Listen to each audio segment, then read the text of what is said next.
far as it'll go, like this. Take a lighter, and you will light it right here at the pilot light. This one, you have flame all the time. You'll have a pilot light burning continuously, which heats the thermocouple, which kicks the gas valve in. When you turn it to on, it'll heat up. Gas valve is screwed in, got its own thermostat built in the back, about that long, goes straight in the tank. Water, this one is adjustable, it will go up to 140 degrees, back down to about 120 in the middle, wherever you want to adjust it. This is the only style that is adjustable. Most of them are preset, 140, 135, and that's all you get. If customer complains that this one is not lighting or not burning well, first thing I would do if I walked up to it, I'd light the pilot light. I'd go to it, bring it on, light the pilot light, let the thermocouple warm up. As soon as it warms up, turn it to on. If the thermocouple stays on and the pilot light stays on, you know the thermocouple's good and the gas valve is reading it. So you don't have to worry about that part. When you turn it to on and it automatically all goes out, you could either have a gas flow problem, not getting enough from the regulator, or you've got a blockage here.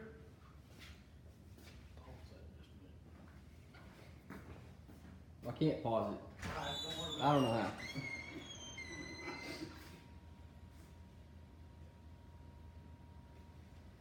You gotta take that out, so we can show us what's going on there. I have to get up close, I'm sorry. And get right in there with it. So what are you doing? Alright, right here is your fuel air mixture.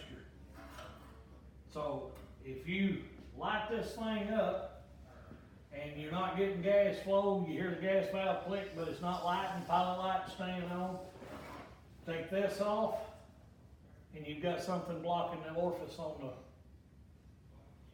fuel. You can unscrew this right here, clean it out, put it back in, redo it, and then see if it takes off. You want to shut it off when you do this, because if gas is coming out, as soon as you take this off, you got an open flame, you're gonna have a fire right here. Because this is putting it out at line pressure. Wait, you turn the knob, that blue knob to Yep, off? turn it or to off. The gas bottles off? No, turn this to off. Okay, With this off, you have no gas flow here. okay. If this is clean, this tube, dirt daubers love this tube, they'll go in from the other end. If this is clean and this clean, you still don't have gas, you've got a problem with the valve itself still. So, recommended is take serial numbers and model numbers and order a new valve. That's pretty, I mean, they're $160 to $170, but there's too much liability to taking them apart, cleaning them, putting them back together. You don't do that. Never take a gas valve apart, whether it be on one of these or one of them, and put it back in, because liability would be out the roof. Right now, it's sealed from the factory. If something goes wrong with it, you go to them, not us, because we didn't take it apart.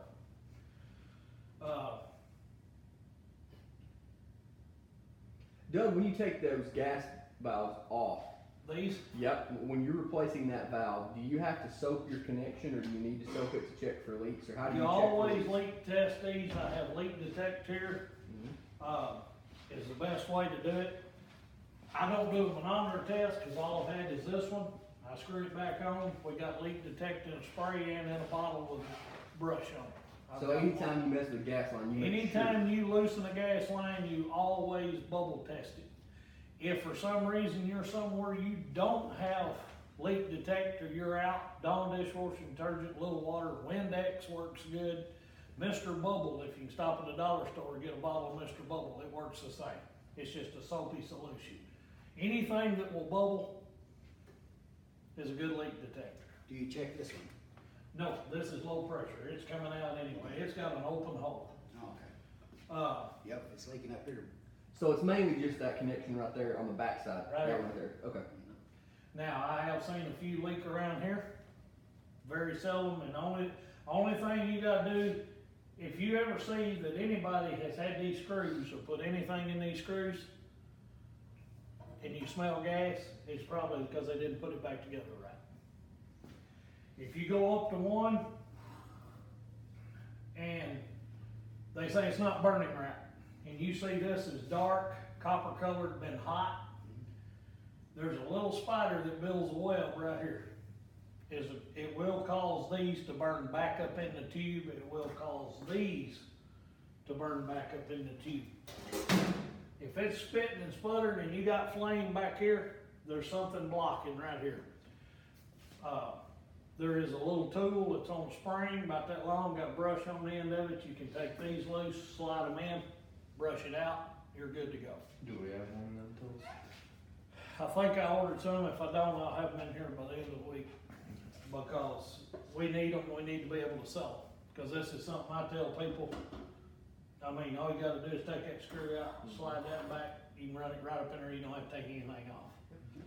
You will see me, every now and then on one, I'll remove this, take it out, and I'll clean it and make sure it's clean.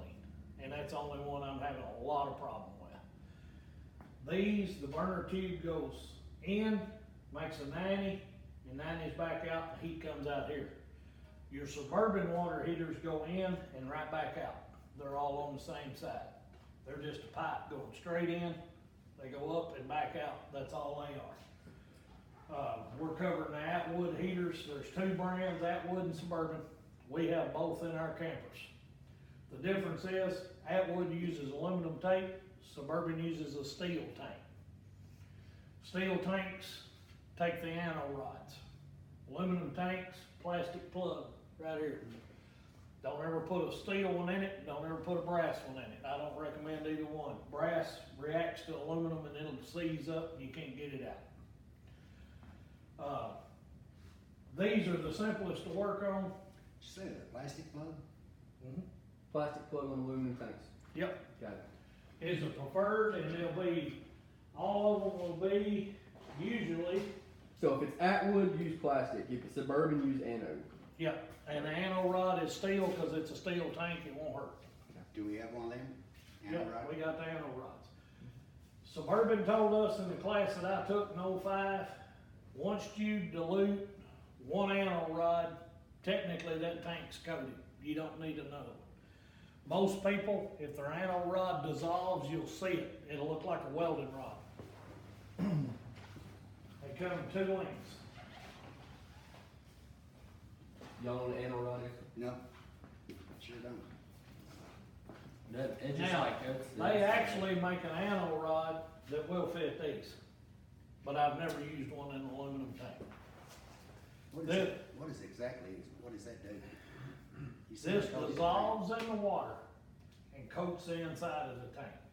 Okay. If the water will eat this up, Uh-huh. you know, you pull the drain plug and it be white and chalky inside, that's what that is. It's an anodizing rod, it actually coats the inside of the tanks. Oh, okay. These tanks aren't notorious for having pinholes in them, but every now and then you will get one in aluminum and it'll be leaking in that fiberglass and they're hard to detect that they leak. Cause they don't cycle a water pump and it'll just be wet around the water heater. Biggest thing is, if you notice rust in the bottom of the styrofoam or around it, that's where you're getting a leak, is in that tank. I've had 3 in 18 years that actually had a pinhole in an aluminum tank. So that's not bad. I've had about 7 Suburbans with a steel tank. They will rust through. Customer calls, pop-off valve leaking. First question, do you live in it? If they say yes, tell them to go out, turn the water off, drain the tank. Put the plug back in, go in and turn the faucet on, run the water till it comes out the hot water side, shut it off and relight it. You lose your air pocket in the top of the tank. Water has no place to expand. So when it heats, pushes pop-off valve out. Have this trouble with a lot of new campers and people's living in them, traveling all the time, especially motorhomes. They're in them 9, 10 months out of the year, they're traveling. And they'll say, it's dripping. They bring us in, we change it, we send this back to the factory under warranty, there's nothing wrong with it, they don't pay for it. But you actually fixed the problem when you drained it and changed it. So they told us first thing, if these are dripping, drain the tank, put the air pocket back in the top of the tank, give the water somewhere to expand, and it'll quit popping off. That's covered this one, about all you can do on this one. Any questions on this? Thermocouples, you can use one that goes with this one, you can use one aftermarket that'll fit. It's just a gas thermocouple. You want it in the flame good, there is a air hole right here. Make sure your pilot light's good and clean. Used to, there was a small adjustment on the pilot light, but they've done away with that. You don't adjust it, it's whatever the factory set it at. Pilot light burns and lights it when it needs to, but you're burning gas all the time on this one. In other words, you got a constant propane draw. Alright, so you drain it by pulling the plug Yep. and then filling it back up.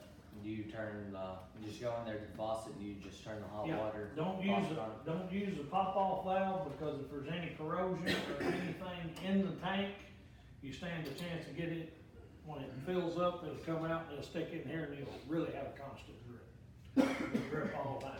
So, but you just turn like the hot water or the Hot water faucet on and let it fill up. Right.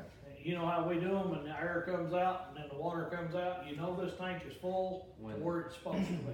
It's full when air bubbles quit coming out. The air bubbles up here, and what it is, this one you can't see, this one here, you can see the outlet tube goes in and turns down. So you got an air pocket up there. And what happens is, we've already had one guy, he blowed his out with air. And when the air come out of the faucet, I'm done. But his tank's half full of water. Well, with it half full of water in the winter, this pipe that goes through these Atwoods, which is going in here, over, 90 and up and down, you've got a block in there that if that ice gets against it, it's gotta push somewhere. 90% of them that blow them out, they'll start leaking water out this tube because it split that pipe at the bottom. It's pushed it up, it's coming around it, and it's leaking. And that's why I never suggest blowing them out with air. I always pull the drain plug, bypass them. You can do that, drain them, bypass them on the back with the bypass valves, and blow it out with air, and you got all the air out of the lines and the tank's empty. But you always make sure these tanks are empty when you winterize them. Pull that drain plug, that's the only way. There'll be about that much in the bottom, but it won't hurt nothing, because it's rounded up. You don't antifreeze those? You can put antifreeze in these, but what you get every spring, you'll pump fresh water through it. When you turn your hot water on, it'll be real foamy for a long time. Takes a long time to work out 10 gallon. You'll use 10 gallon antifreeze in this one, you use 6 in this one, plus the 2.5 gallons, so you're out 8 to 12 gallons just to winterize your water heaters. Most campers got a 10 gallon hot water heater, you drain it, bypass it, takes 2.5, 3 gallons of antifreeze to winterize it. Instead of 13. And that number varies if they got washing machines, if they got outside sinks, if they got more showers, if they got, it varies on how much antifreeze it takes, strictly because how much plumbing and how much lines they got.